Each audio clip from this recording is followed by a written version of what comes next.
nanomaterials po siya. And then example po niya is yung carbon nanotubes that are macromolecular form of carbon. So, abang lang po sa top-down fabrication, dito po tinitrim yung malalaking materials hanggang sa maging nanoscale siya. So, ito po yung example niya hanggang sa maging nanomaterial siya. So, yung process po, yung sa bottom-up po pala, tinatawag po sa chemical process kasi, bakit nga ba siya tinatawag na chemical process pala dun sa bottom-up fabrication? Kasi nagre-rely po siya sa chemical reaction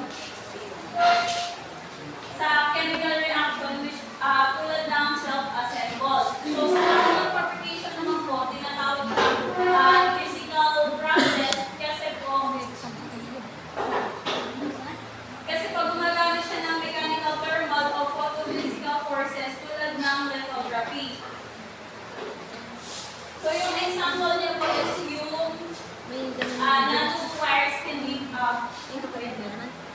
silicon nanowires. So yung nanowires can be made from variety of materials including silicon, germanium, carbon, and conductive materials like gold and copper.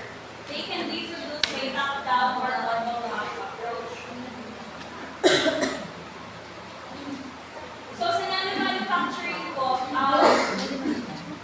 meron na po siyang makabagong technique, which is yung mas made more durable na siya, stronger, lighter, water repellent, and ultraviolet and infrared resistant. So isa na po dito yung deep pen lithography. Sa deep pen lithography po, ginagamit po yung tip ng atomic force microscope para sumulat siya sa surface gamit ang chemical fluid. So example po dito yung biomedical and pharmaceutical development.